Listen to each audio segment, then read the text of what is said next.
You have to be in the trenches. And any successful business owner will tell you, if the boss is not in there, the manager or the owner is not in the trenches, they're not working with their employees, that's not good. It's not participative leadership. It's not leadership at all. Right. It's really not. You have to be there. Yeah. You have to be there. Hey everyone, and welcome back to the Hustle on Purpose podcast. My name is GT Eichert. We have a very special guest today, home inspector extraordinaire, Steve Helton. Steve, how are you? Great. Thank you for having me, GT. Yeah, man. I'm excited that you're here. We go back a little bit. So you own and operate RAN Home Inspections. Correct. Tell us a little bit about that and what you do, and some background too on how you got into that. And I got into this and home inspections. I absolutely love what I do. Love doing home inspections. Yeah. My sister here about 5 or 6 years ago mentioned it to me after, I guess, one dead-end job after another. And she mentioned it to me. I didn't really understand anything about home inspections, what it entailed, and I thought I'd give it a shot. Did a little bit of research and went to school and started this whole new journey in my life. And man, I absolutely 100% undoubtedly love what I do. Yeah. Love it. My experience, most of my experience, my background comes from business management, but I would much rather be doing what I'm doing now. Yeah, well, and you can tell that. Like, I think anybody that talks to you can kind of tell that it gets you fired up. It's one of the things I really like about talking to you. It's like you're an energetic dude, and you can tell that you like what you do. Oh yeah, when you can wake up every morning, yeah, and you love what you do, yeah, that changes everything. It does. I enjoy life now. I get to work with, all different kinds of people. I get to see different people all the time, and just working in a different atmosphere, as I go from house to house and seeing different things, seeing a lot of crazy things. But yeah, I absolutely love it. Yeah. What do you think you love? Is it what would you say, like flexibility, or like, you're not at your desk all day, you're kind of out and about? What do you love the most about it? Well, I'm not a desk person. Yeah. I can't stay, can't sit still. And then it's hard for me to do. But it's finding new things, but probably most importantly, when people go to buy a home, for most people, it's their biggest investment. Mm-hmm. It really is. It's their biggest investment. And I'm going into this home with the expectation that, this guy's going to help me through the process of finding all this, finding the things that I need to know what are wrong with the home before I get into it. Right. But educating those people before they, make a purchase making the biggest purchase of their lifetime, that's what I like about it. I really do. And I like finding the weird stuff. I love inspecting the older homes, the ones in the 1800s, early 1900s. Love it. I think you kind of touched on it there. So like the importance of a home inspection for those people that may or may not know, like what would be your let's call it a pitch on like why people should get home inspections. Well, I'm glad you said that. Even brand new homes. So yeah, and people think, oh, this home's brand new. I don't think I need a home inspection. Most people get inspections. They do in this area. Right. There's other states out there where people will waive the home inspection, but in this state, most people get home inspections on a brand new home. That home it's been inspected by the city, right? Sometimes the county. It just depends on where the home's located at. But I always find more defects on new homes, and that's not even cosmetic. I find more defects on new homes than I do on homes that are 3 and 4 or 5 years old. And when they're 3 and 4 or 5 years old, most of the time, if they've been sold once or maybe even twice, they've been inspected before. Right. Yeah. But this home's never been inspected by somebody who's going in there and actually just tearing it apart, looking, piece by piece. Literally don't tear it apart, but Right. We look for the obvious things.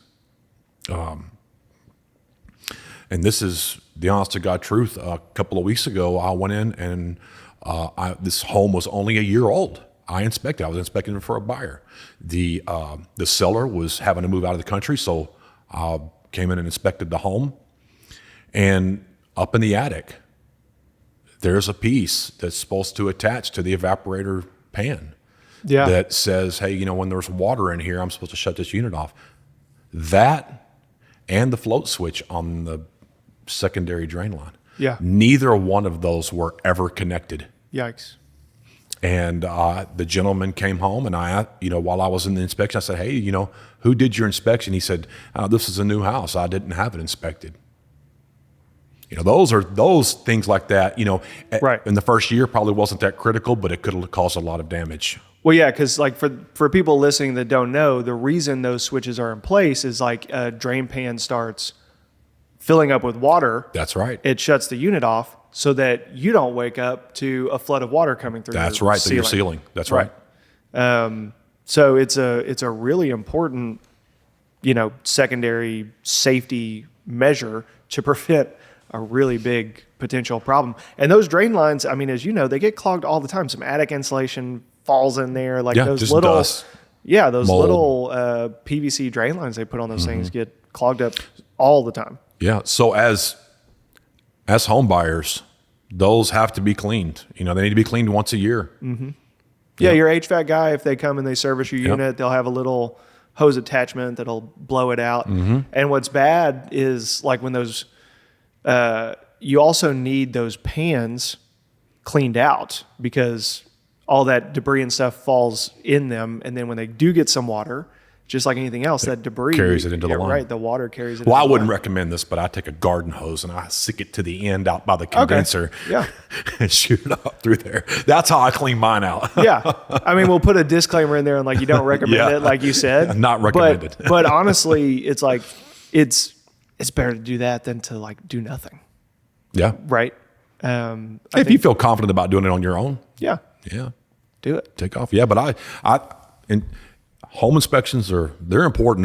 Even before I even started in this, I really didn't know the importance of it. But now, and it's, am I being biased? Yeah, probably so. But well, I'll be biased with you, and I'm not a home inspector. But especially when you look at the cost for what you get in return.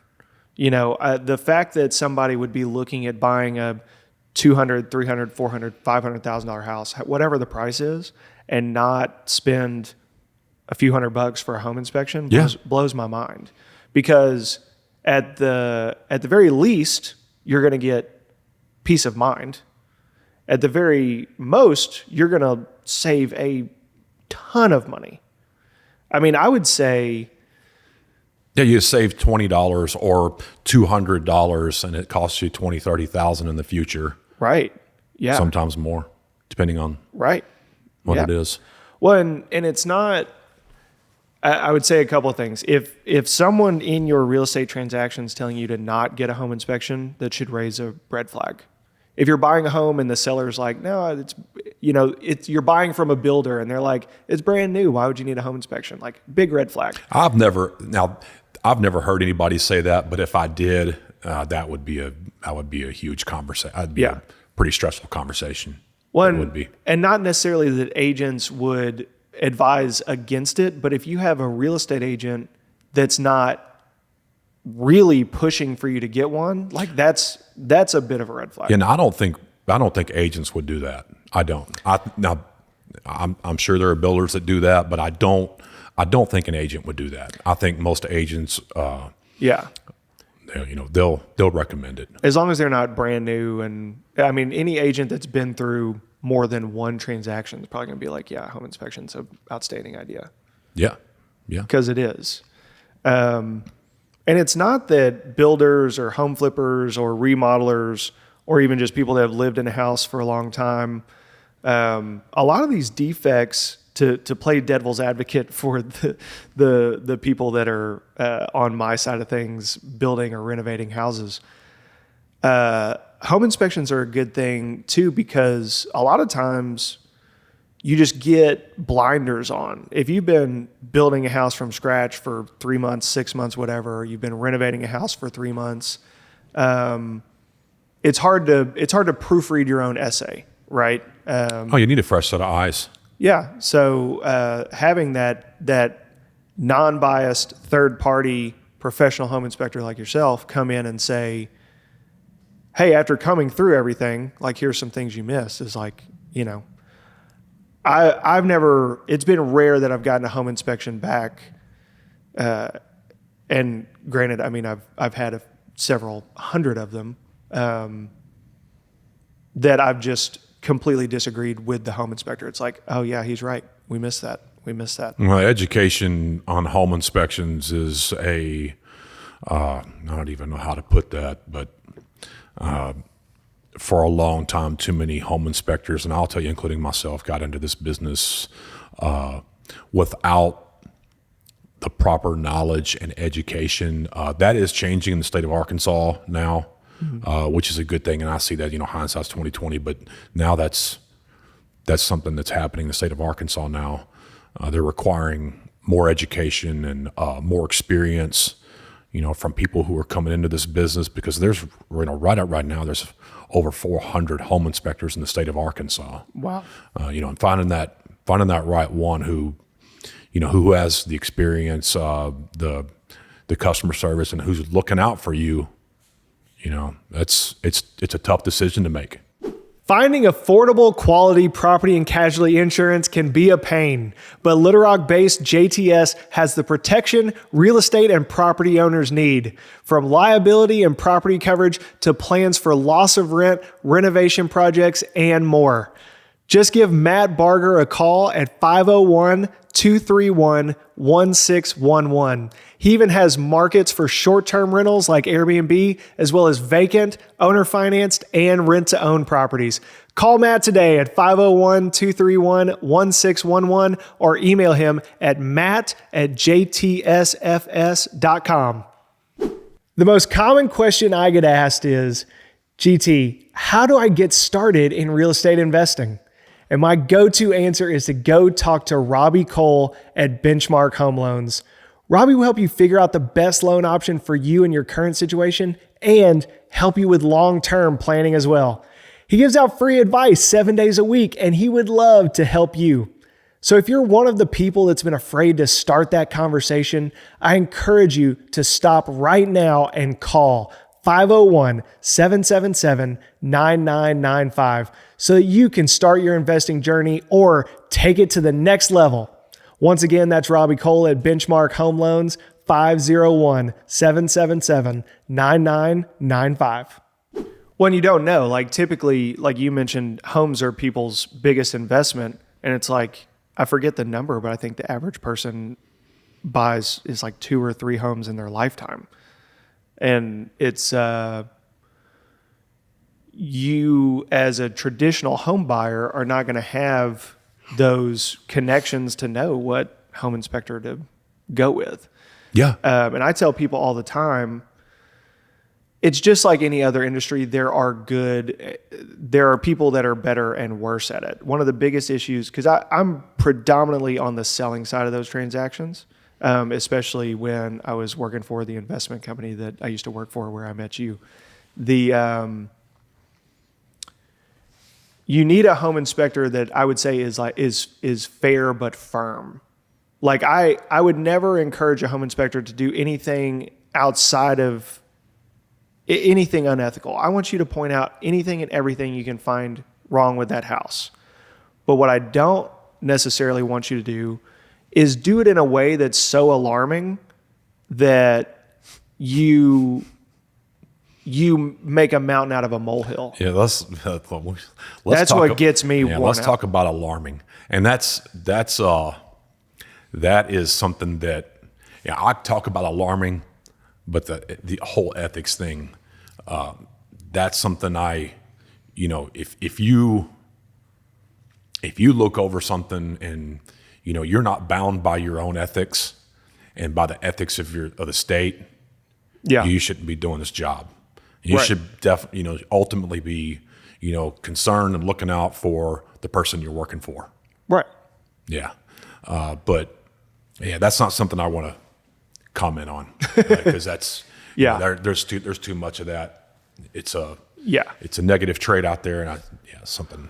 Well, and I mean, this will be the last thing I said about it, but this one sticks out in my head. Like I've gotten a home inspection back before where the home inspector flat out said he wasn't a fan of the tile choice in the shower. Oh yeah. Now that's he should have never made that comment. It's not his job to make an opinion based on something that's cosmetic in the home. This is, no. Well, that's he what should I'm not like. have done that. I'm like, bro. It's called going beyond the scope. And, Exactly. And it's really not his job. I'm like, is it waterproof? Like if it's waterproof, you should keep your opinions to yourself. Functionality and mechanics. Let me come inspect your house. I bet I don't like your tile either. Now, the only time that I look out for, if a new home buyer asks me to, point out some cosmetic things, it's not something that I put in the report, but I see what you're talking about as far as being alarming, and that all goes back to how the home inspector presents, the home inspection to the client, and how they discuss it. Alarming or not, there are things that should be pointed out on a home inspection. Everything as far as it's a defect definitely should be pointed out. Right. For sure. Yeah. Of course, it's just how it's delivered sometimes is the misconception between the seller and the buyer agent. And of course, they're both on the same page, especially when a home inspector is alarming. Because for instance, cracks in foundations. Yeah. On a pier and beam, the cracks on a foundation wall. And I'll just go straight into that. Yeah. Not alarming to me at all. They're just typical. They happen. They're just typical. Mm-hmm. They're going to settle. Then there are inspectors out there that whole house is falling in. That would, if I had a complaint against home inspectors, it would be the alarming language sometimes. Just because if the deal has gotten to a point where a home inspector is involved, everyone's in agreement and is wanting this deal to happen. You're not going and inspecting a house till it's under contract. Everyone's agreed on a price and terms, and you've got a seller, a buyer, probably both sides represented by an agent. And there's a lot of things. It's absolutely without a doubt, point out every single defect you find. But can you, and that's for your client and for you, right? But do it in a way where it's it doesn't just seem like you're purposely throwing a wrench in this whole deal that's happening. Well, I think sometimes if the home inspector feels that, that particular thing, whatever it is, could become an issue, over the, in the future, or it's worse now than they anticipated. Mm-hmm. Maybe that's why it's alarming. That we have a passion for doing inspections and finding these things. And sometimes it's not necessarily alarming. It's just the facts. Right. And sometimes it is alarming. And this goes into also, and I'll dip into perception and reality here. Yeah. Okay. When the buyer and the selling agent, perceive it to be alarming, well, it is. Right. And that's their perception. That's their, they're living in the reality now. But when the home inspector delivers it to his client, usually that's what they want them to perceive. They want them to perceive and, have that reality of, hey, this is an issue. This needs to be alarming. Right. Because if you underplay it, it's liability for you. That's correct. Yeah. I mean, kind of the bottom line is it's kind of the heart to who the home inspector, how much heart do they have, in this home? Hey, I'm protecting my client. right. I'm protecting my buyer. I'm going to protect my buyer with everything that I have. Yeah. I'm not going to miss anything. And you have to be that way, and you should. I mean, that's why people.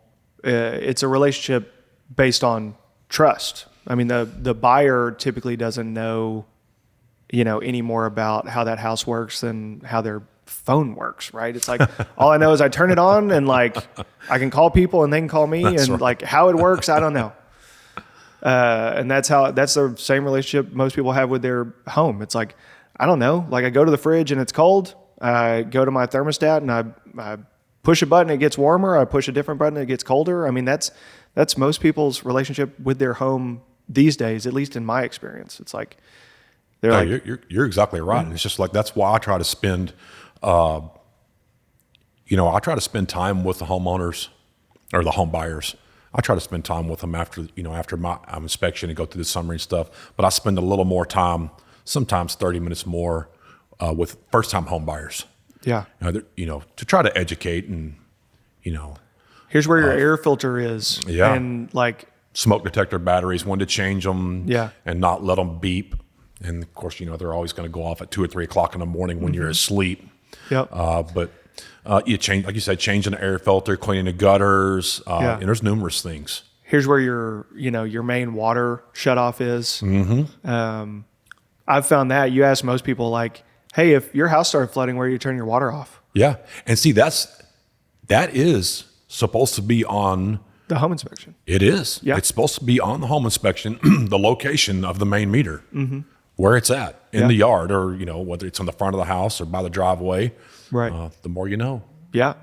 I mean, these are the kind of things that it's almost like it should be like a mandatory high school class. There should just be like a mandatory high school class just called like adulting. And it's like, Absolutely. here's how you change a flat tire.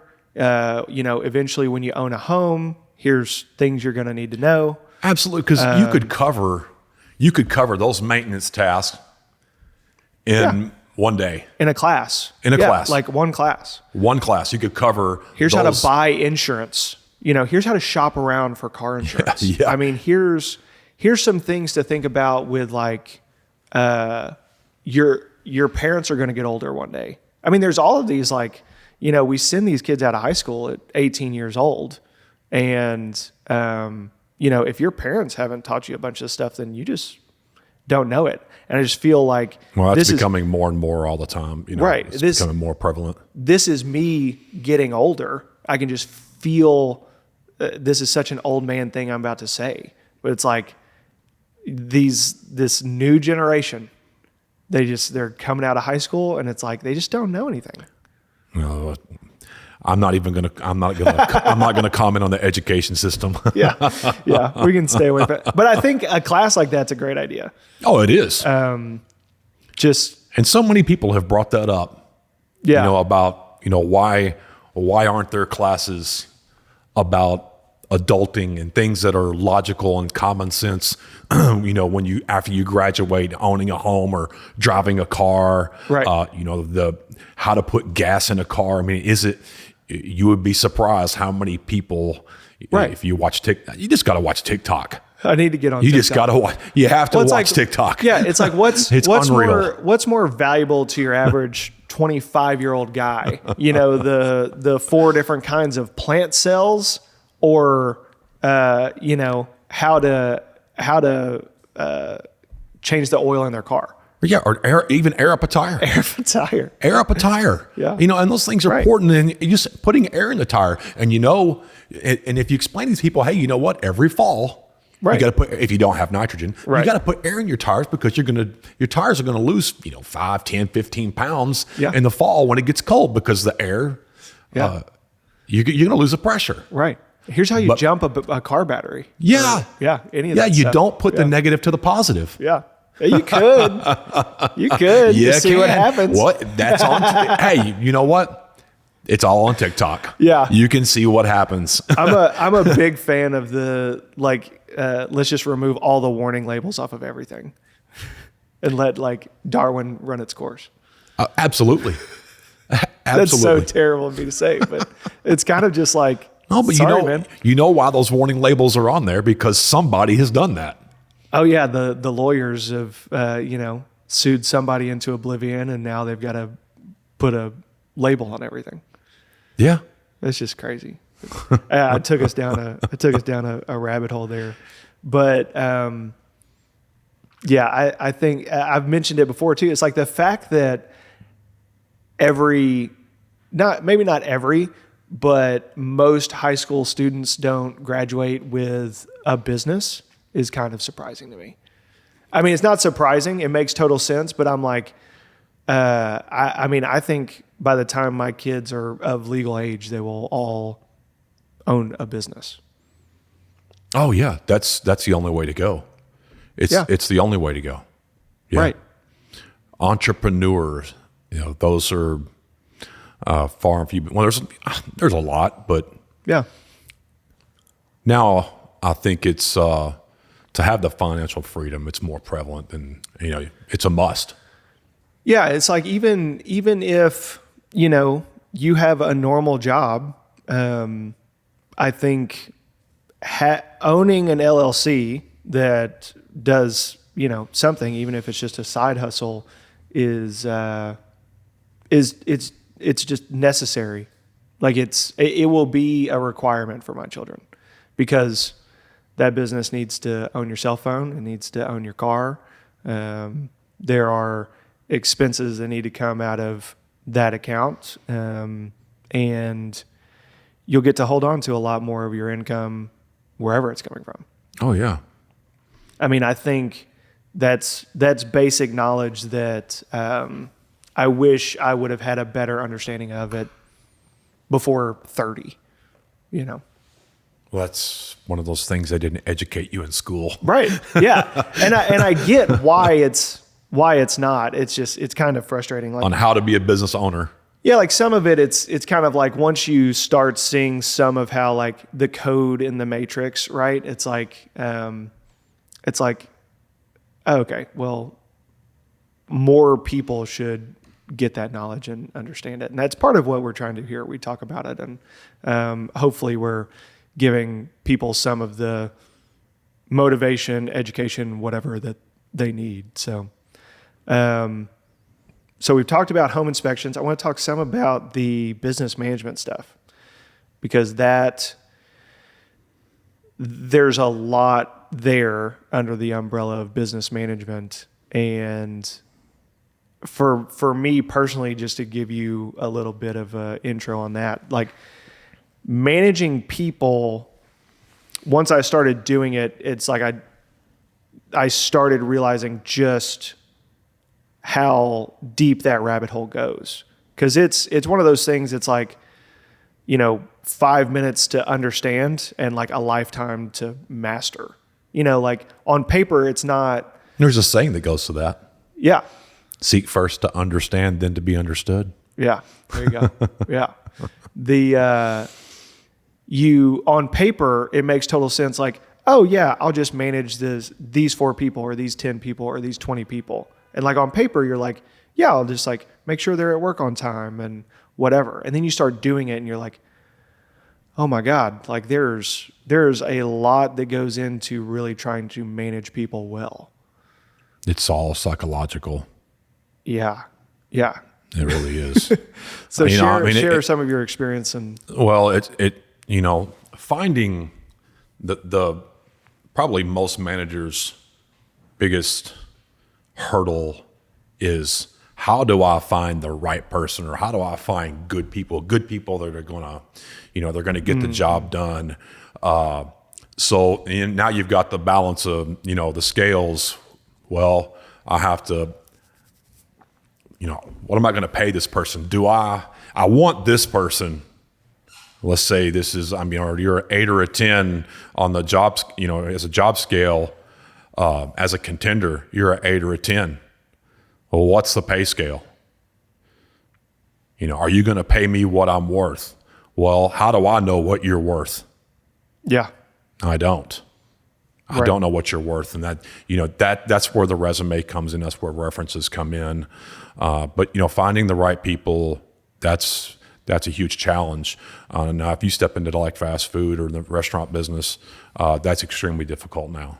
It really is. I could go into franchises all day long and twice on Sunday, but managing people, it's difficult. It really is. Different leadership styles. You can't manage one person the same way you do another. You can't. You can't talk to a person the same way you talk to another. And as time progresses into past millennials, I think we're getting into what's this generation, the Z generation. It's you have to use. Unfortunately, you have to use kid gloves. It's not like you go back to X generation where if you didn't perform, you either got fired or they just beat you down. Yeah, you can't do that anymore. Yeah, you can't do that anymore. Yeah, I certainly fell into that trap of like expecting myself out of other people, which I think is pretty common. Like I expect, you're alone with yourself and your own brain and your thoughts all the time. And I fell into the trap of thinking everyone else is similar to me or like me. And I would try to manage people how I would want to be managed. It's like, I'm going to have this conversation with that person, how I would want to have that conversation had with me. Or I can't understand why that person's not doing this because like I would do that, So that's where participative leadership comes in. Yeah. Okay. Instead of using that, I guess getting away from the directive side, is more directive of when is for old school and the X gen. It's more participative now, and that's where you want to take your brain and spill it into the people that are working for you, that you're managing. And the only way to do that is to do it with them. Right. Yeah. You have to do it with them. You have to be in the trenches. And any successful business owner will tell you, if the boss is not in there, the manager or the owner is not in the trenches, they're not working with their employees, that's not good. It's not participative leadership. It's not leadership at all. Right. It's really not. You have to be there. Yeah. You have to be there. It's leading from the front as opposed to like leading from the back. That's exactly right. And I've struggled with it in the past because in my mind, I'm like, we're hiring go-getters. Like we're going to hire somebody like me that prefers to be given a task and be left alone. Like I'm very much like, dude, if you give me a list of tasks and like the things I need to do or like the things I need to complete those tasks, I'll just come back to you when it's done. Now, see, I don't, as far as you're talking about the employee or the style of management there is not something that I could do. Right. Because management requires follow-up. And that's what I'm saying. I fell on my face a lot because like, I'm like, okay, we hired this person. They've got like the training, the tools, whatever, and their list of tasks. We're good. I can focus on like all the thing, my own crap sandwich that I need to eat over here. Right. And it's like, yeah, that doesn't work out well. So you have to be on top of everything. Let's go back. Let's go back to training and tools. Right. Is the training really there? Right. Is it?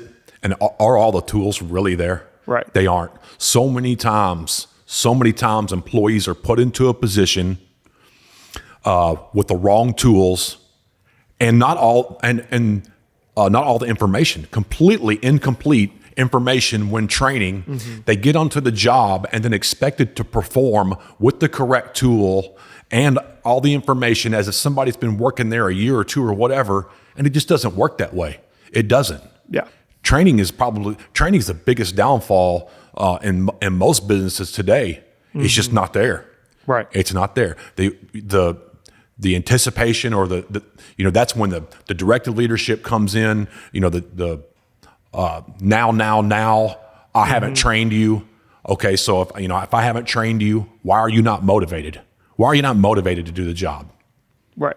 How do you motivate people to do the job? Yeah. Yeah. And everybody's motivations are different. Oh yeah, they are. But you have to know that's right. That's where the participative part comes in. You have to know how to motivate people and what each person's motivation is. Right. And it can be really tough. I've had people under me that I couldn't figure it out to save my life. It's like, doesn't seem, the default a lot of times is like, oh, we'll give them a raise. It's like raises are great. Very few people want to turn down a raise. More money is great. But a lot of times a raise just is a Band-Aid. It's a temporary solution or temporary patch on a much deeper issue. What is the issue? Right. You got to figure it out. Yeah, that's right. And You it's got to hard. figure it out. Yeah. And I think for most people, it's it really boils down to two things: work atmosphere and pay. Okay.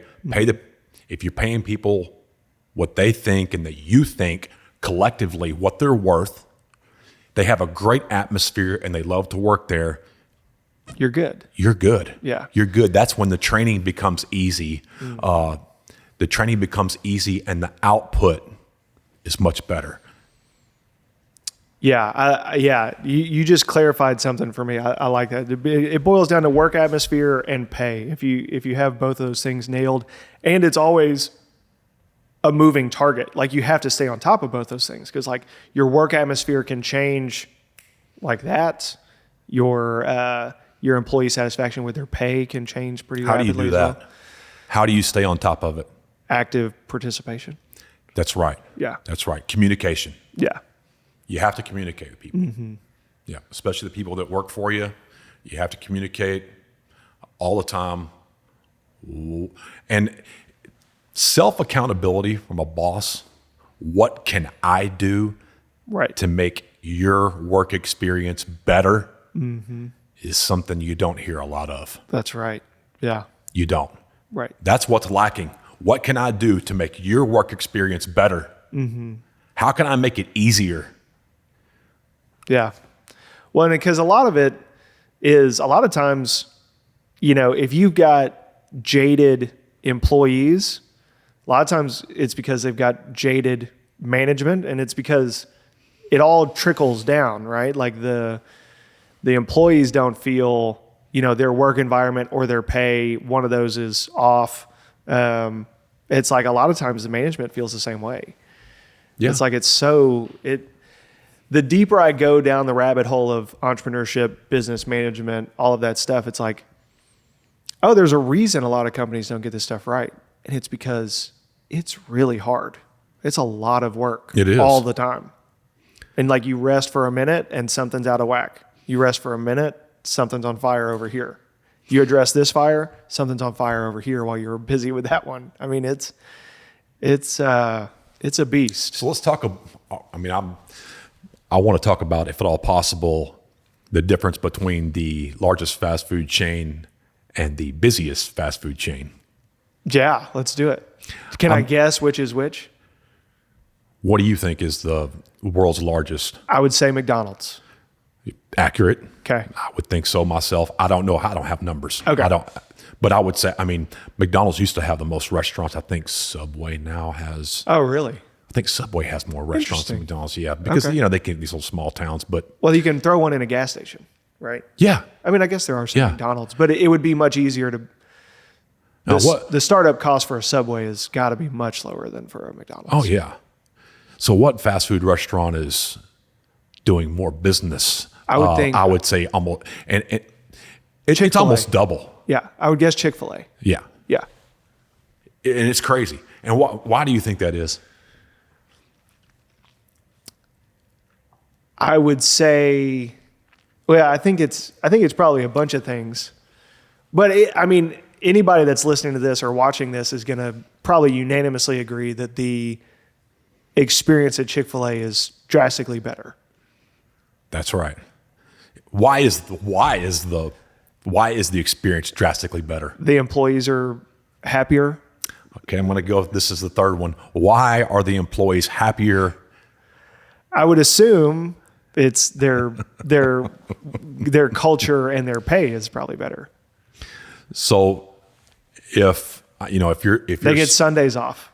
well, hey, that's a good start. I don't want to get religion into this, but yeah, they get Sunday off, and just purely from a business standpoint. And it gives it's one day for people to not have to stress about the business. It's smart.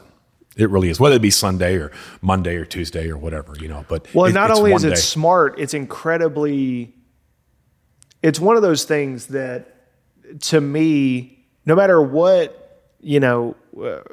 whatever, whether it be religion or whatever, makes you have the resolve to stand by your values like that. Because at any point in the growth of Chick-fil-A, how many times have they turned down, a new CEO comes in and it's like, guys, I have a great plan for increasing gross revenue by 17% tomorrow. All we have to do is be open on Sunday.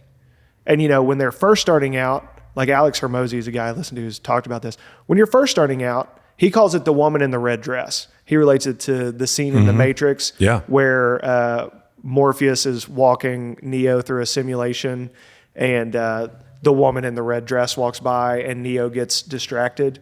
Alex Hermosi talks about business is all about, like that scene, it's like not getting distracted by the woman in the red dress. And it's like Chick-fil-A is incredible at not getting distracted by the woman in the red dress. That's one guy walking and being distracted by one woman in a red dress. Right. What if there were 10 women in a red dress or in all dresses, all wearing the same dress? Yeah. Where is his distraction now? Is Everywhere. Is it focused on one woman?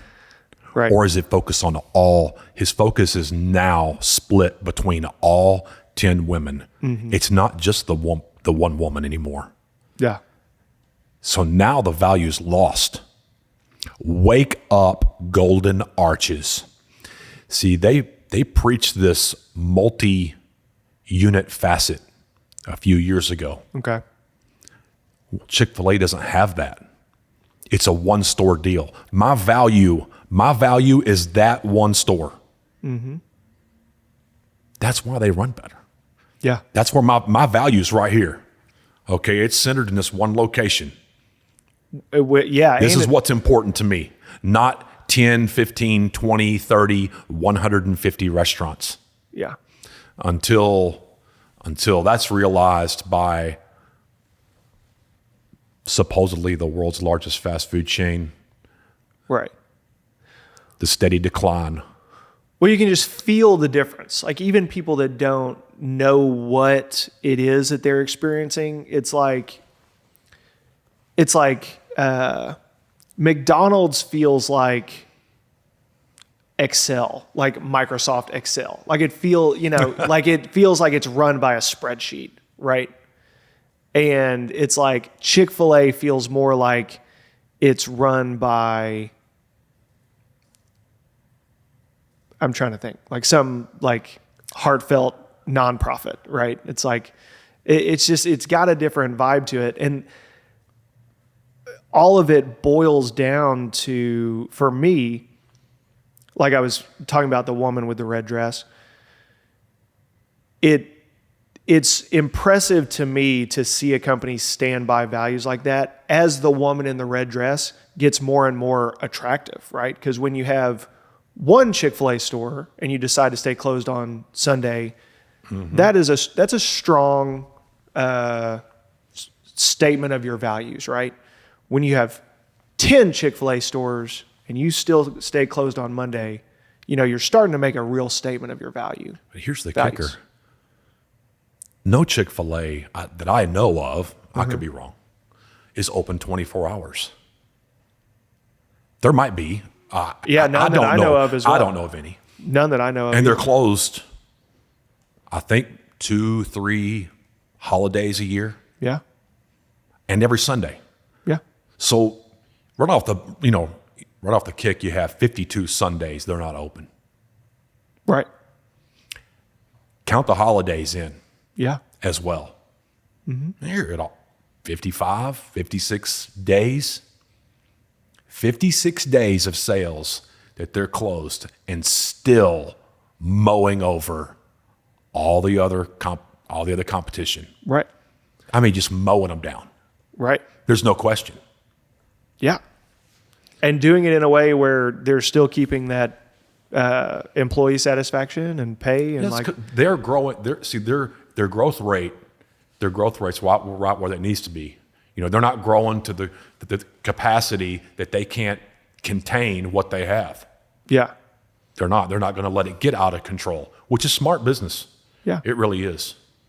Well, and one of the benefits of like I relate them to like Alabama football. It's like, Alabama has been great at football for a good long time, right? And a lot of times it's not because it's never because they have this new flashy offensive scheme, whatever, right? It's more, hey, we're Alabama football and we do 3 things better than anybody. And it's like, I get that same kind of vibe at Chick-fil-A. It's like, hey, if you want like new products, if you want a new product rolled out every 3 days, go to Taco Bell. You can't turn on your TV without getting a Taco Bell ad that's like, try the new crazy nacho, Dorito, whatever. The new product every week, it seems like. Yep. Chick-fil-A is like, dude, we do sandwiches and nuggets. We can put those nuggets on lettuce if you want us to.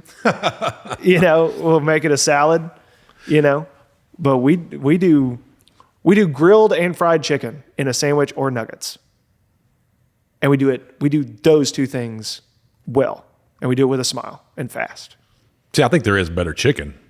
Yeah. I do. I'm not. It's pretty good. I'm not going to put them out there. It is good. It is good. I like Chick-fil-A, but as far as the fingers are concerned, there's another chicken place that it starts with a C, but I'm not going to say the name of it. I just think it's light years ahead of Chick-fil-A. Yeah. But you have to do all of the things well, and that's where it gets hard, right? Yeah, it is. But that goes right back to that focus, the value that operator has. His value is his focus is small because his restaurant is small and he only has one. Right. That's why it's important. I talked to a guy, and sorry to cut you off, but no. I talked to there's a Chick-fil-A in Germantown, Memphis, and I talked to the guy there once that runs it. That one Chick-fil-A has like 97 employees. Yeah.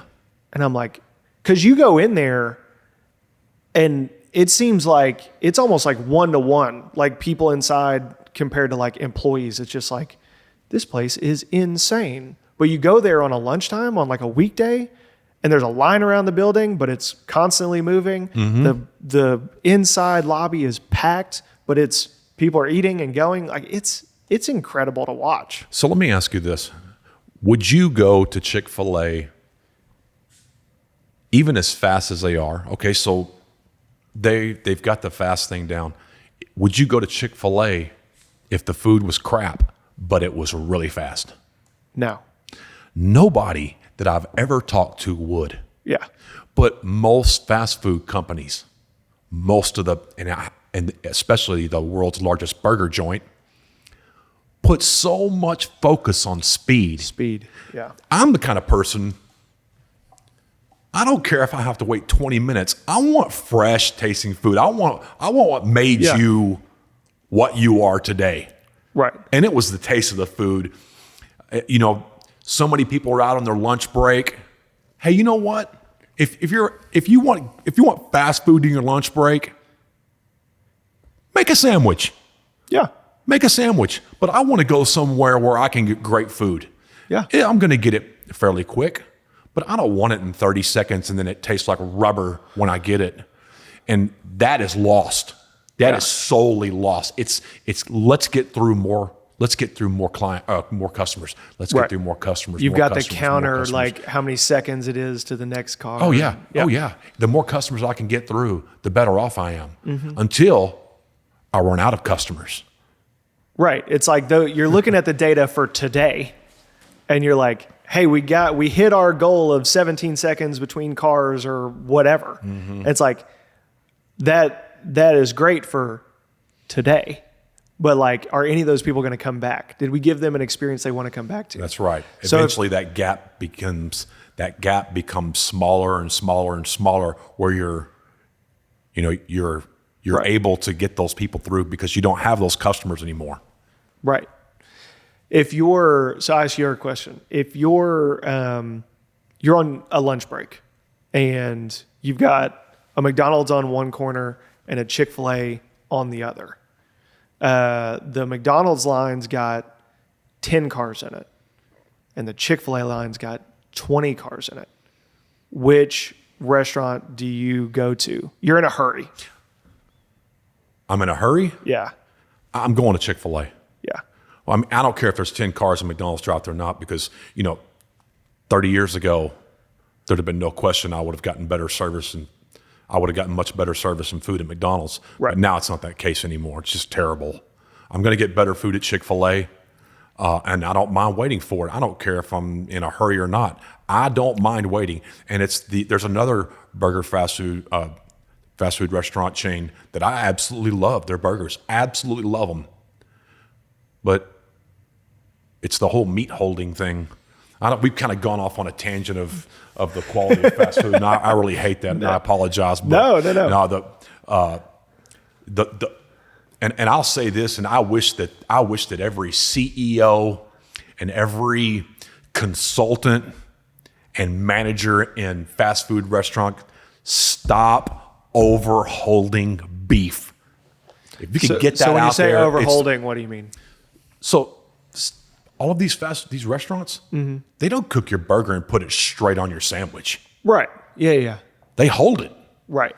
In this steam tray, like steam tray, heat lamp, holding cabinet. They hold it. Holding cabinet. That's what it's called. Terrible. Yeah. Oh, I know. It is terrible. That sounds awful. So all these restaurants do that. That's why you're able to get such fast food. Right. Because they're holding your beef and it's all ready to go to put on the sandwich. Right. But can you imagine that burger's been in that holding cabinet for 30, 45 minutes? Mm-hmm. They put it on your sandwich. Yeah. Terrible. Yeah. Absolutely terrible. It's not doing the things that made these companies who they are today. Yeah. It's not doing those things. Instead, it's let me see how I can cut every single corner. Right. To suffice the customers that I have today.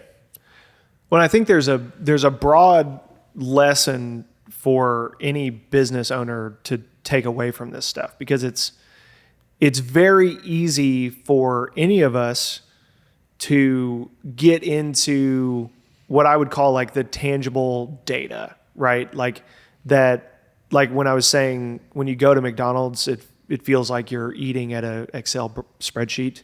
It's like you can tell that the business is completely dictated by data analytics. That's very good. That's exactly right. The business is managed and dictated by analytics and numbers, not and you can tell by someone who knows what the hell they're doing. Excuse my French. You can tell that like they've made over 1 billion cheeseburgers, and like you can just tell that every burger that I get, it's almost counted down to the. It's important to have that system and stuff, and like I get it, but you feel very much like a cow getting led through like a machine, right? Drive. And Like I said, I think there's an important lesson that all of us that run a business can take away from it. It's like trying to realize, like from Chick-fil-A, there's some lessons to learn there on the stuff that's not as tangible, the stuff that doesn't show up on a spreadsheet. You know, if Chick-fil-A ran their business solely based off of nickels and dimes and numbers, staying closed on Sunday makes 0 sense. That's correct. That's right. That's what I was talking about. Like a CEO could come in and be like, you know, I'm going to raise gross profit by 17%. And all you'd have to do is open on Sunday. It's all you'd have to do. Yeah. I mean, that's an immediate fix, or it's an immediate addition to the business. And for the short term, for that first 1 year. 1 year, That's it. Then after it's that, going to look insane. It's going to be a huge number and huge growth. But what does if Chick-fil-A tomorrow decides to open on Sunday, what does Chick-fil-A look like in 10 years? A completely different company than it does today. You're exactly right. You're exactly right. They would on one side steal more market share from the others. While in the future continuing aggressively start losing those customers back. You know, they would lose that market because, like you said, they'd be open Sunday. Well, that's a huge value that they've stood on, and you compromise that big one, a lot of other little ones fall along with it. Yeah, that's right. Yeah. So I think that's the lesson that I take away is like, what are the parts of my business where I'm getting too into the data? I've depersonalized it. That happens when you don't have that single value. When you have, I'll give you an example. You know, if you own a restaurant and you're in the restaurant every day, why do you need data? You don't. You don't need data. But if you have 10, 15, 20 stores, you can't be at those stores every day. Right. Now's where the data comes in. See, that goes right back to what I said about the difference between multi-unit and Chick-fil-A owners. Chick-fil-A owners usually they have one restaurant, and I think if they're really good, they get two, but I don't think they get more than that. No, their franchise structure is like really, really interesting. It is. Very different. It's amazing. It really is. Because they keep that small focus, that small point of sight. Because they understand, so if what I'm getting from you is correct, if the owner is only one, maybe two stores, then they're there all the time. And they get the benefit of having the data, because Chick-fil-A obviously has a ton of data, but they also have that finger on the pulse because they're there every day. That's right. It's all about the hands-on. Yeah. It's all about having the value. Yeah. The personal touch. I mean, we've probably all been to a Chick-fil-A. Like I've had the managers, I've seen them out there bringing my food to my car. Oh yeah, but the kicker there is you're going to see the operator. Yeah. You're going to see the operator in there doing that. Yeah. You're not going to see that at any other fast food restaurant. I had one. I'm sorry, except for there is one here. It's another burger joint, which I absolutely love. Starts with a D. Oh yeah, me too. You're going to find the owner operators in there as well. Yeah, I've fantastic place. Oh my God. I'll say this: cleanest restaurant I've ever been in, as a general rule. And I'll say the name. It's Dave's Burgers. Oh yeah. Oh my God, man. Their burgers are just. I'm a burger connoisseur. They're good. So, oh my God. So I know it's Dave's Burgers, but have you ever had the chicken sandwich? Oh no, that's just how I am. You don't want to order a chicken sandwich at a burger place. There you go. I can't go to David's Burgers and order a chicken sandwich. So I get where you're coming from, but like you owe it to yourself to get the chicken sandwich. Okay, I will next time. I'm going to try that next time I'm in there. Get the double chicken sandwich with American cheese. And tell me. Did you say double chicken? Yeah. Double chicken sandwich with American cheese. Yeah. I'm definitely going to have to try that. So there's one not far from here. When you leave, you should go do it. Oh, yeah. Right there. It's you'll be like, I'll go there with people. I have meetings and stuff there. And every now and then somebody will be like, did you just order a chicken sandwich at a burger place? I'm like, I know. It sounds crazy. It's like, it's like getting the chicken at a steak restaurant. It's like, just, don't do it. But I'm telling you, you got to do it. Well, no, if they do chicken like they do burgers, I mean, it's outstanding. Yeah. It's really, really good. Maybe they'll have to change the name to David's Burgers and Chicken. Dude, it's, I love their burgers. And even though I love their burgers, I still get the chicken sandwich when I go. So anyways, and we go there a lot because my wife's obsessed with their ice cream. She loves their well, you get free ice cream. Soft serve ice cream. They get the free ice cream afterwards. Yeah. Yeah. So we've been from inspections to a little bit of business management onto fast food. Now we're just all hungry. Now we're just all hungry. Now it's like, man, I'm telling you, like I am hungry, especially after thinking about David's Burgers. Talk about food. Well, I definitely want people to be able to find you, because personally, I've just always liked the attitude you bring to home inspections. Oh, thank you. The way you do them, the thoroughness, but without being, very, very fair, but very firm. Because like I said, so the investment company I used to work for, I always saw both sides. Like, I would oversee all of the renovation stuff, but then on the back end side of things, I would have to be involved with like some of the customer relations stuff. And I want every defect on the house pointed out. Every single one. Without a doubt, don't leave anything off the report.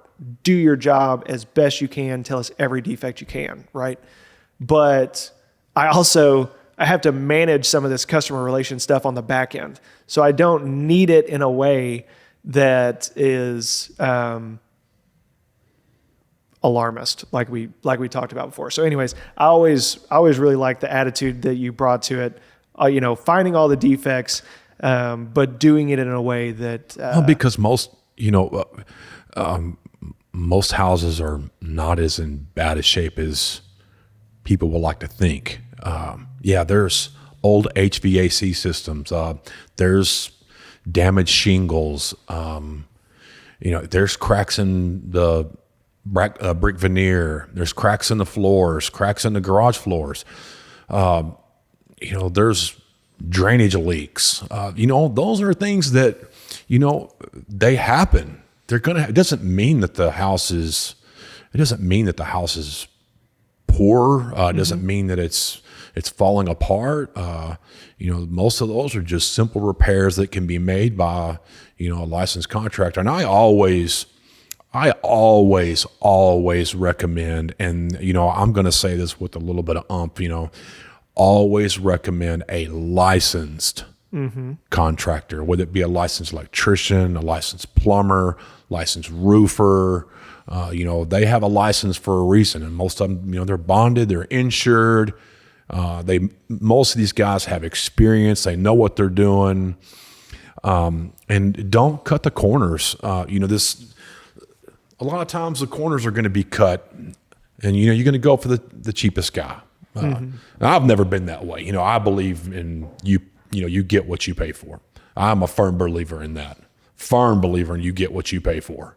Yeah. So, if you cut corners in hiring the contractor, you're gonna get what you pay for. You just, be looking for it. Expect it. Yeah. Expect it. Yeah. Well, I always tell people, there's a couple of things that I always tell people. So there's a reason the IRS classifies real estate as a depreciating liability, when most people on their balance sheet consider them appreciating assets. But for tax purposes, they're depreciating liability. You can depreciate your home and write off stuff for 28 and a half years, whatever. And it's like, why the IRS does that? It's because stuff goes wrong all the time. Maintenance. You're spending money if you own a house, you're spending money on that house all the time. Mm-hmm. It's called the joys of home ownership. That's right.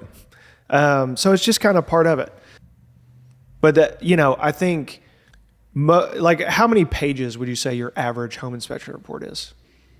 My report? Yeah. 16. They range from 12 to 25, or, Yeah. you know, it depends on the home. It depends on the age of the home. There's a lot of variations. Well, but you put a lot of information in there. You touch on, even if there's nothing wrong with a system, you still put a lot of information in there touching on facts about that system that the homeowner should know and whatever. But for most people that have never seen a home inspection before, they go, oh my God, this thing's, I mean, I've seen 43-page home inspections before. Well, I think when you have and to they have just go, oh my God. Yeah, when you have to have an instruction booklet on how to read a home inspection report, that's probably an issue. I'm not going to go into why that is, other than it's not informative at all.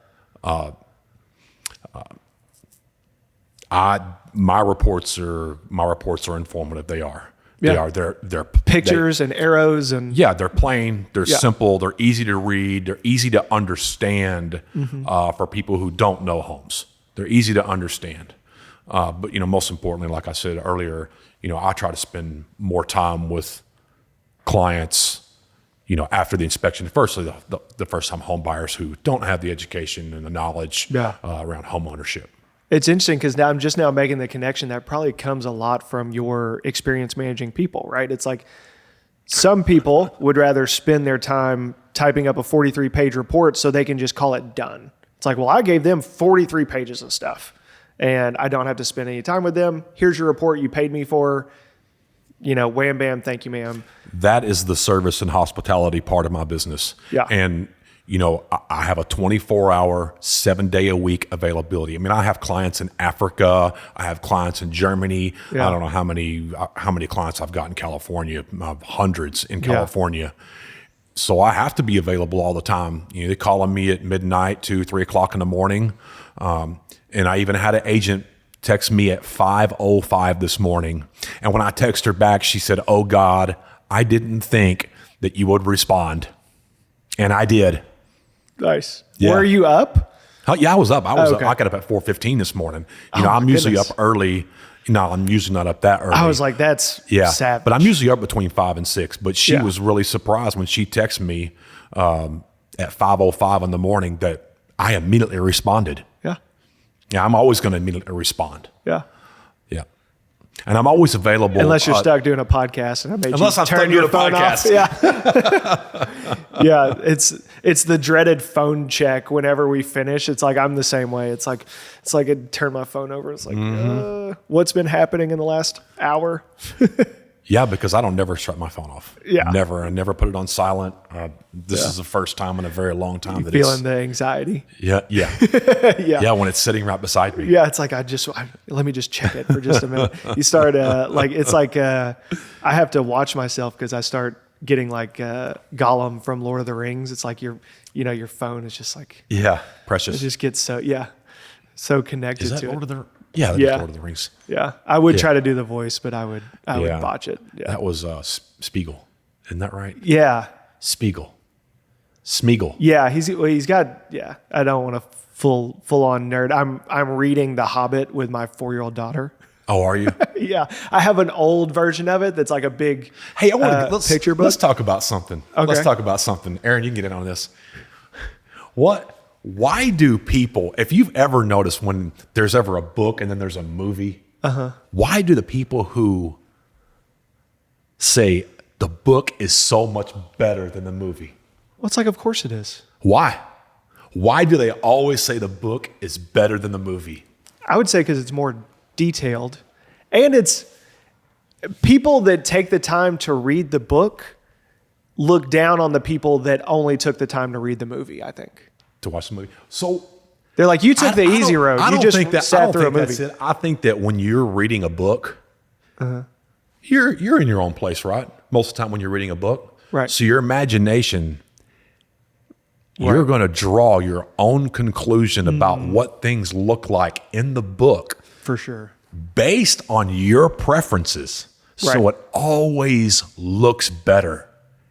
It Right. always looks better. And I'll give you an example. My brother, this is the whole 50 Shades thing, okay? Okay. Yeah. I mean, have you seen 50 Shades? I haven't. Oh, it's an older movie. It was a good movie. It was okay. Anyway, apparently he had read the books. Okay. I didn't read the books. Okay. I thought the movie was okay. I mean, We're talking 50 Shades of Grey, right? Yes, correct. Okay. 50 Shades of Grey. Okay. Well, Your brother read the books? That's my brother, yeah. I was a little surprised too. I always imagined they were like solely for women. No, But I mean, you know, I mean, hey, I'm not like that's- judging. I'm like, Hey, it's that back. Listen, you want to wait to a woman? right. Yeah. There you go. Yeah. Smart. To me, very smart. Read the Yeah, book. I can understand the logic. Yeah. Well, the way he was describing the gentleman in the movie Grey, yeah. the way he described it, he said, "Oh no, they had his character totally wrong." When he was talking about the movie, he's like, his character was totally That's wrong. not I'm how like, I fantasized him at all. No, that's not how I pictured him in the book. So, Right. but it kind of goes in. My brother's he's a I hope he he's doesn't huge. come after me. no, he's huge. So, We're cool, Steve's brother. Like, but no, we're it good. was a direct relation to how and they described him as I don't know. It was a little bit different than the movie. But my point is that I think when people read books, you have your own preference. right. So Yeah. you tend to cast how you think a movie should be. Right. That's why I don't read movie books like that. I like reading books, but I don't read books like that. They don't make Yeah. they're not going to make a movie out of the 7 Habits of Highly Effective People. Right. Yeah. They're going to Good make book, by the way. it is. They're going to make zero movies about the books I like to read because they're all nonfiction, like business books. Oh yeah. Yeah. If I take the time to read a book, it's me actively trying to learn how to do my job better. These are older, Who Moved My Cheese. These are older leadership books, but I think they now have a new 7 Habits of Oh, a new the one? 8th. They came out with the 8th Habit of Highly Effective People. Those books are It's like when they went from 5-minute abs to 6-minute abs. yeah, and then the 1 Minute Manager. What's the A lot of that stuff was contradictory. Monday Morning Coffee is one that I recommend to people because it's like really small, really easy. That's a great one. Oh, okay. Because I'll have people talk to me about it, and I usually have a progression. I'll start people off on like Monday Morning Coffee because it's like 100 pages, really easy read, but it's great. And then I usually go all the way up to Traction. Have you ever read the book Traction? No. It's insane. It's a difficult book to get through, not because of the way it's written, but because there's like so much actionable information in there that you read a couple of pages and you're like, man, okay, I need to go spend the next 2 months implementing that before I can keep reading anymore, Oh, so it's more of a tool Yes. than not necessarily a book. Yeah. It touches on some of the stuff we kind of talked about. Like he's big on identifying employees, and it's a very actionable book, but it's like right person, right seat, or you've got right person in the wrong seat, or you've got wrong person in the wrong seat, and like how to And address there's so many different metaphors and so many different acronyms, so many different ways to look through that spyglass and try to decipher, is this what's going to work best for me? And, honestly, you got to get out there. And like I said earlier, you got to be doing it to know what's going to work best for you. Yeah. Imperfect action over perfect planning, or whatever the saying is. Like, Well, the biggest saying is, it's called the 5 Ps. okay. Yeah. Proper planning prevents piss poor performance. Yeah. And I took that to my grave. I'm going to take it to my grave. Yeah. It's smart. Right. Yeah, it It's really true. is. Yeah. It really is. Yeah. It's we're all just trying to do our best, you know?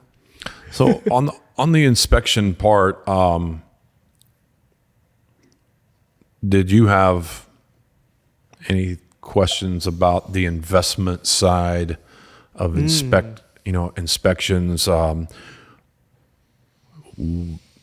Do I look for different things on an investment home compared to a different, I say a home buyer? If you were going to have a tenant live in the home, and do I look for different things? Yeah, I guess you kind of asked your own question. So like, I guess I would ask that question more like, what kind of services do you offer? Like, do you offer, it's home inspections, but let's say would you tailor it for an investor as opposed to a first-time home buyer? Yeah, I do 4-point inspections, Okay. which you've got usually roof, electric, plumbing, and foundation, or roof, HVAC, plumbing, and electric. It kind of just depends on, what you as a buyer are looking for. To get a 4-point inspection, the pre-sale inspections really benefit the seller before, if you haven't done maintenance on the home, you don't know what's going on with the home, you have no idea what the roof looks like. Yeah. You don't know the age of the air conditioning and furnace, and those are the things you want. The pre-sale inspection, you want to know, hey, what's the home inspector going to hit me for when he comes in here? That's where the pre-sale inspection comes in. Yeah. There's not a lot not done around in this area very much, but I think very, very beneficial. Then you just take that added cost on. Now I know it's illegal. I think here you can't pass that on to a potential buyer. I don't believe. I think that's why some people might avoid it, is because as soon as I'm made aware of a problem, I'm now legally required to disclose that problem. That's right. In the disclosure agreement. That's and right. so it's not a good reason to just bury your head in the sand. But from a legal perspective, if I had you do a pre-sale inspection, and you come and you give me a report and you say, for example, the foundation on this house is a huge concern. Oh, yeah. And then I don't do anything to fix it, and I try to sell the house, and I don't put anything on the property disclosure. I'm now like I've put myself in a really bad spot. Oh, because I knew about it. You're liable now. Right. Ethically, I would never do that. But does stuff like that happen? Like, I'm sure it does. Oh, I'm sure it does, and that's exactly the reason why we don't do it. You get a home inspection when you're buying a house. Yeah. You get somebody like you to come inspect the house so that you don't. I mean, you can't just take any seller's property disclosure at its value. How many times? I mean, I've heard countless times where it's like, well, the seller didn't disclose in their thing that the roof leaks. The seller didn't disclose that the drainage is an issue when it rains. Somebody buys a house, and even if they have you out to inspect it on a nice sunny day, you can't necessarily know that, hey, the garage floods every time it rains. Yeah, that's exactly why I said earlier, we like doing inspections during in the rain. Yeah. The heavier the rain, the better. I mean, I don't like walking around in the rain. No, I don't. But I can see the sloping, the grading, because those two things alone, and with the drainage, those things alone are a huge factor of how the foundation is going to perform. Yep. Huge. I mean, it's all how the foundation is going to perform. And, the foundation holds up the entire structure. So, yeah. Well, and in our market in Arkansas, it's a much bigger thing than I ever would have realized before I got into real estate. But like everywhere around here is like rocks and mountains and hills and it's rock and clay. Yeah. There's a lot of clay here. And if you look at clay under a microscope, it's almost like rice, but it's almost like rice.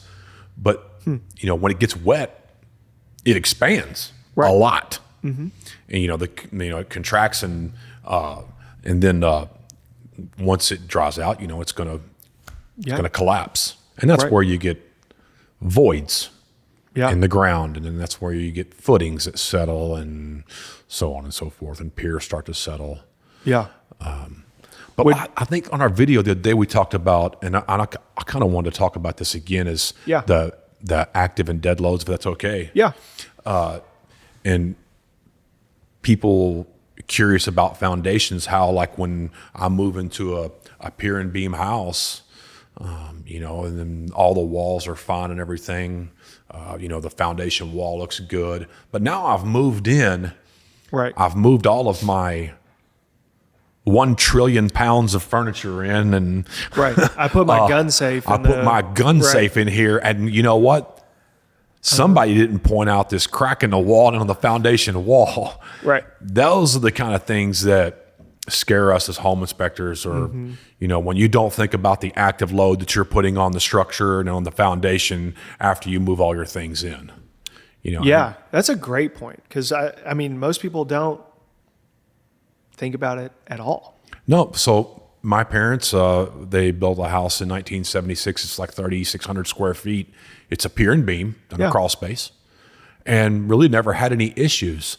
10, 12 years ago, now they have these large cracks in the living room wall and on the exterior brick veneer, and have no clue. All this just started. No, it didn't just start. It was going from those Formica countertops to those granite countertops. Yeah, you see how large many people, granite countertops. You saw how many people carried that granite countertop in here? It's because it's real heavy. Yeah, incredibly heavy. Well, and like, how many people moved your fridge into your house, and then how many trips of groceries did you take to put all that food in that fridge? Yeah, I mean, your fridge might weigh 600 pounds. Yeah, with all that groceries and ice, and I mean, it's like. And then what about when a washing machine gets full of water? It's already heavy. Yeah. And then you put all of those clothes in there. If you've ever picked up a load of laundry, just the laundry alone, but then you get it wet and see how much it weighs. Yeah. And then add that to the weight of the washing machine. Yeah. Yeah. People don't think about those things when, it's, there's a term for that. I can't remember what it is. You don't think about the things that are right in front of you. And well, and some of it's like a death by paper cuts thing. You move into a house, it's all nice and new and empty. Yeah. And human nature seems to be like, you just acquire and acquire, and there's more stuff and more stuff. And like some of that stuff gets real heavy. You got a kid that gets into piano, and then you get him a piano. Yeah. And even on a concrete slab. Yeah. That's concrete slabs hold up a little better than the crawl space. They don't, not as far as hold up, they don't move as much as a crawl space, a pier and beam. Yeah. Yeah. But you still have that cracking. Yeah. Well, if I had to choose on which foundation I would like put more trust in to hold up, and it's like you give me the option between a 50-year-old pier and beam or a brand new slab, it's like, I think conventional wisdom would be like, well, the safe bet is the brand new slab. But in my mind, and in some of my experiences, like, well, you have no idea who poured that slab and how well it was done and how well the dirt work was done in preparation for it and whatever. That's right. The 50-year-old pier and beam, I know it's been standing there for 50 years. That's right. And like, it's going to give a little here and there, but it's like, it's got 50 years of proven results. Yeah. So I think the two things that when you start talking about pier and beam foundations and the advantages and disadvantages or whatever, the disadvantages of pier and beam are you have the sound in the house. The sound in the house is like the main one that I you have the sound in the house, and then you got the typical cracks in the walls that you're going to get, when the crawl space and the piers are starting to shift and settle. Right.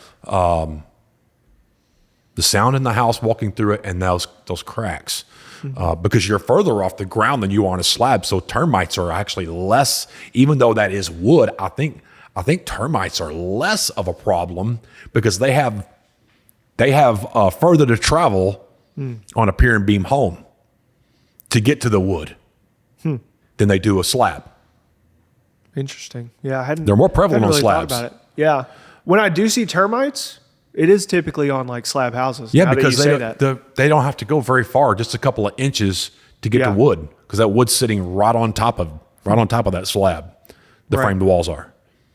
Yeah, But I hadn't thought about as it. far as the advantages, moving any room to anywhere in the house, whether it be the ability to move the plumbing, the electric, the sewer, all of that can all be moved. I moved my kitchen. My house is it's next door is pier and beam. Yeah, that's what I'm saying. Yeah, I moved my kitchen. It was one place, and I put it in a different place. yeah, very possible with a crawl space. It's possible with a slab, but extremely difficult and very expensive to do. And now you've got to run plumbing overhead. Now you've got the potential for leaks and I would say most of your typical homeowners don't have the stomach for it.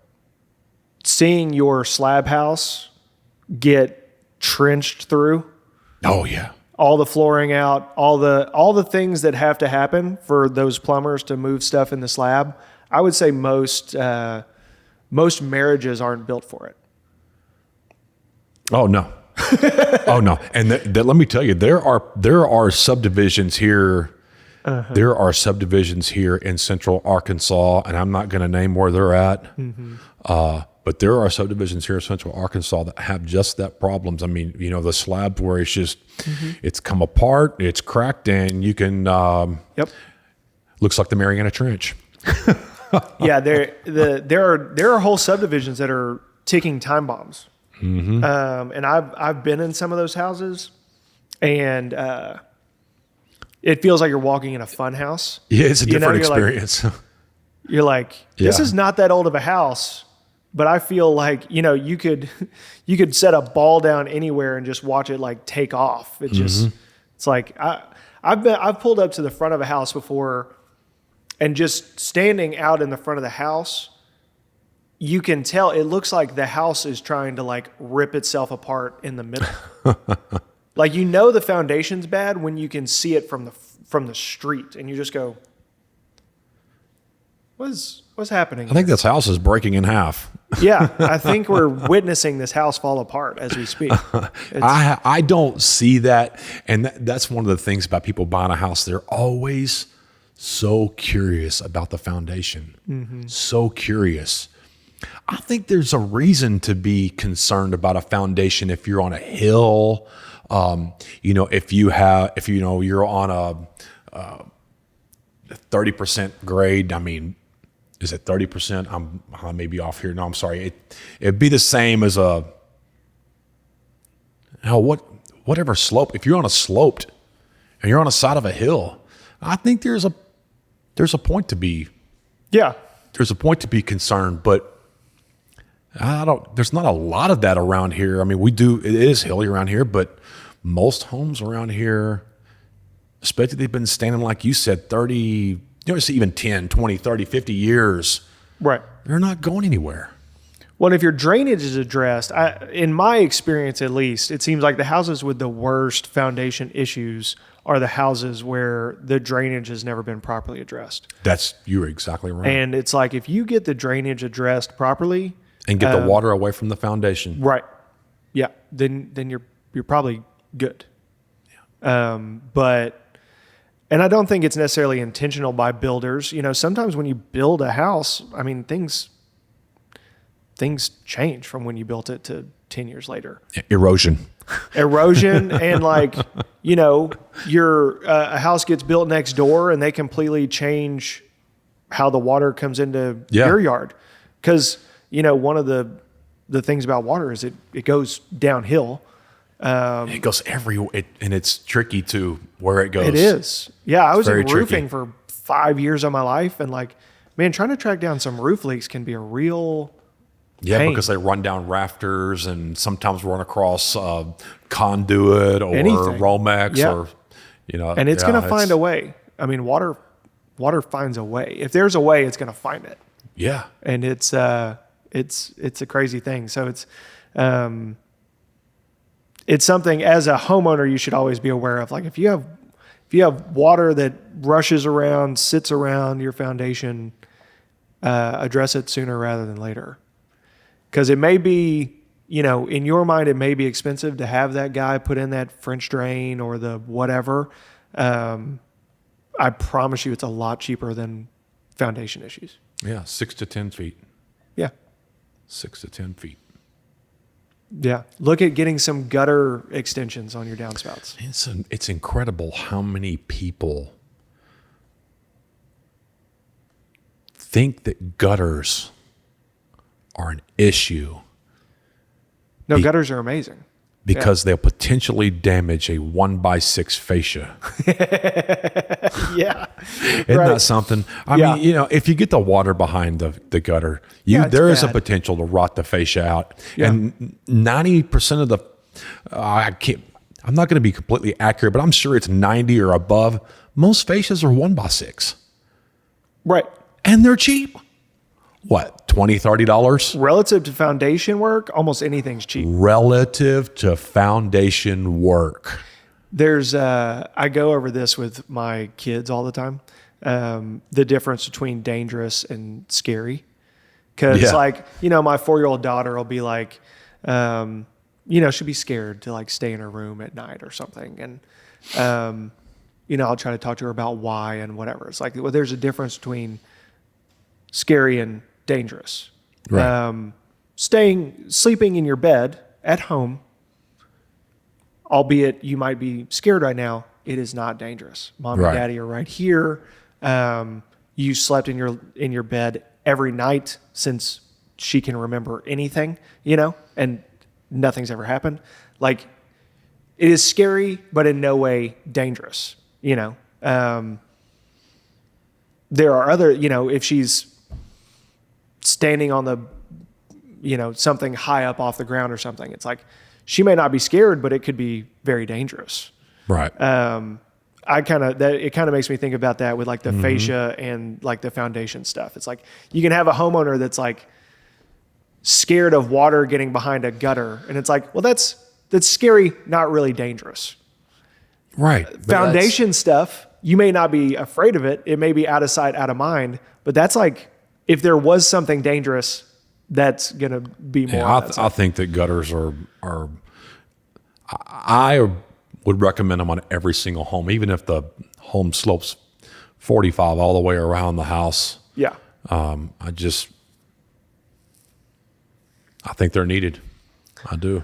Well, if for no other reason than to, like, if you're not controlling the water's controlling the situation. Mm-hmm. I mean, if you don't have gutters, you're going to get non-localized erosion. I mean, you can go look at a house that doesn't have gutters, and you can see the lines where the rain falls off the roof. Oh yeah, right? And then that water sits in that little, I would call it a small miniature swale. It sits in there, and then it eventually works its way down into the ground. Well, that's how the Grand Canyon started. It's erosion. Right. It was a long time ago, but like long time. You give water enough time, it can do some real damage. Yep. So, what did we forget? What did we miss? Anything? I don't think so. We touched on a lot. Yeah, we did. Which is great. We did. How do people find you? Somebody needs an inspection.